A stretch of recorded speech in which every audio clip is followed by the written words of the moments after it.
Sing gadah omah niku sinten?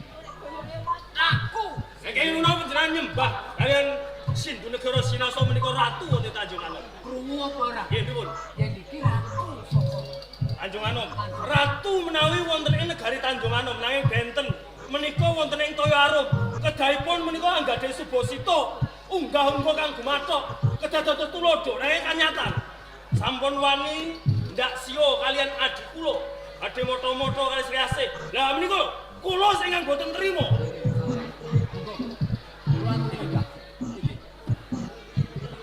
Napa pancen panjenengan saestu ingkang wawat-wawat moto-moto kalian anak kula napa leres? Laku ora.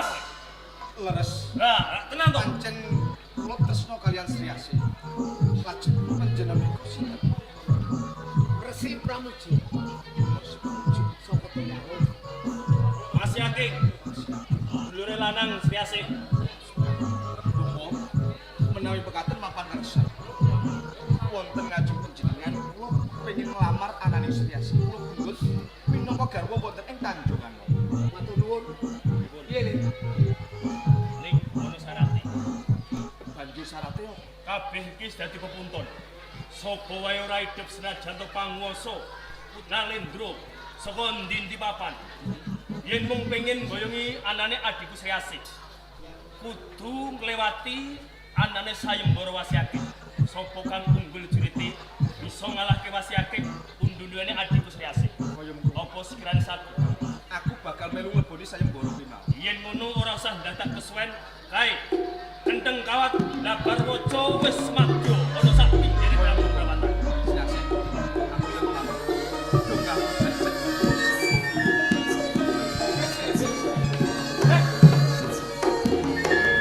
Kowe iki lho pamit iki kok malah mesem guyu. Kudune kowe iki nesu tak rewangi petentengan kaya kodhok ditaleni koyo ngene.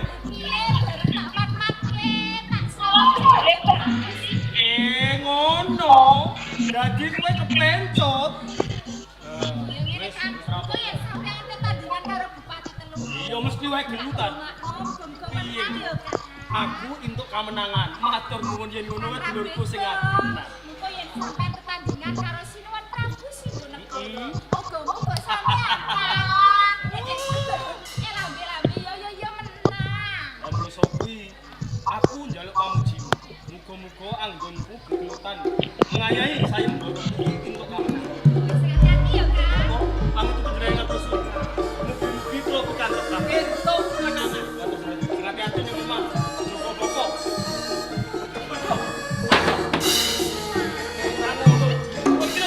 Ayo sampean iki sing elek. Wes, ayo.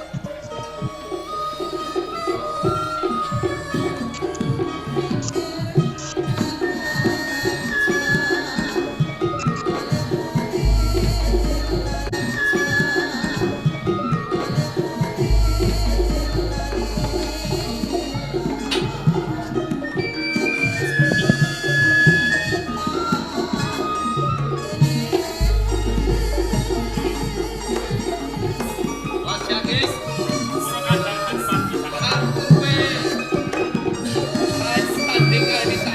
Apa kabeh wis mbok keto? Aku mau memang kowe wis enom. Isih lunga karo sing bak. Matur sembah suwun.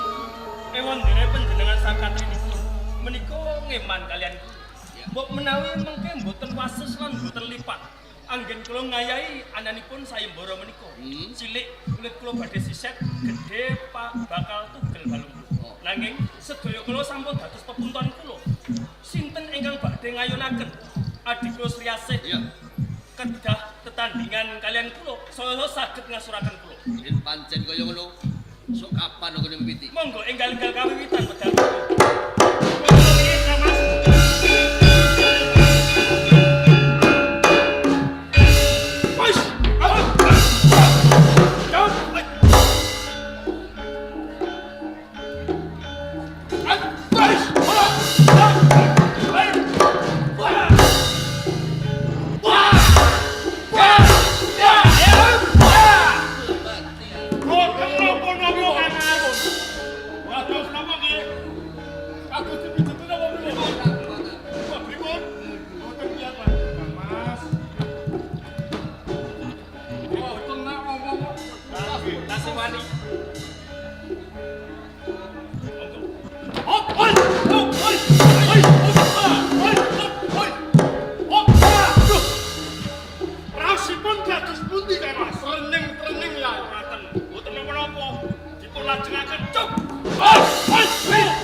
panjenengan saya bacut. Ayo ditentuk wae. Aku mbacut.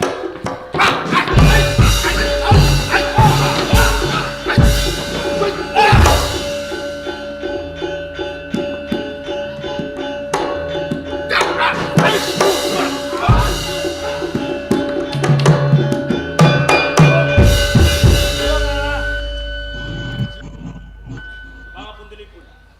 Menawi saking patra lan tumindak kula sak temah Ya, panjenengan sami tato. saiki aku percaya yen wasiaking nom-noman sing jaduk ngene kaliwan Makasih, Mas. kuwi aku ra sida untuk siasih ora apa-apa tak bali wae aku. Monggo.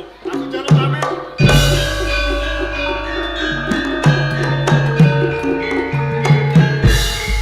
Ora usah ngece kelawan aku. Pancen kastene Kakang Mas Yaking ngedap-edap banget. Nerpati padha kasuran. Ora usah mbombong supaya atiku tuwuh rasa marem. Kenane ngigit-ngigit atiku. Nalika kowe nggonjak adiku Sase. Mula saka kuwi Prabu Sindhunegara. Kula suwun kanthi sanget manggenipun menawi panjenengan badhe nglampahi kados dening para kadang-kadang hadipati ingkang boten kuwawi mupu sayembara kula. Monggo kula aturi kondur wonten Tanjung Anom supados panjenengan boten asor derajatipun mangke Kakang Mas Yaking. Mergo gedhe tresnaku kelawan Siasih. Ing kene aku bakal mbudidaya. menawi kados ngaten monggo enggal-enggal kawiwitan.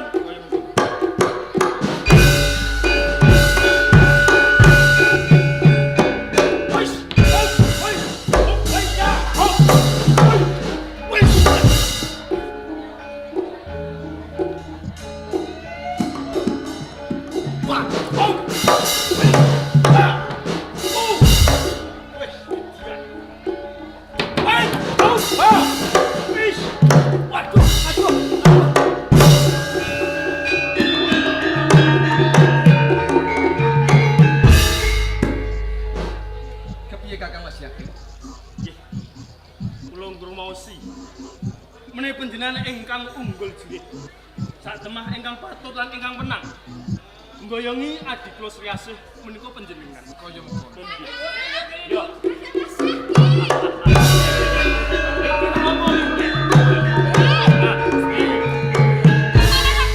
Yo, mergo bunga hatiku, seneng hatiku. Piye? Enak. Nalika aku gegelutan lawan hadipati telu mau aku menang. Aku menang, aku digdaya. Ya terus yen ki mau tetandingan karo Sinuhun Prabu Sindhunegara. Karo Prabu Sindhunegara Iya. lakon. Prabu Sindhunegara juwatosi, tak idak-idak, tak tekuk-tekuk. Sinuhun Prabu Sindhunegara kalah. Iya ora ngono. Kowe menang. Aku sing kalah. Kowe kalah. Aku kalah. Kalah tenang. Iya ngosek kok kowe seneng menang aku kalah lho. Tenang. Iya. Syukur.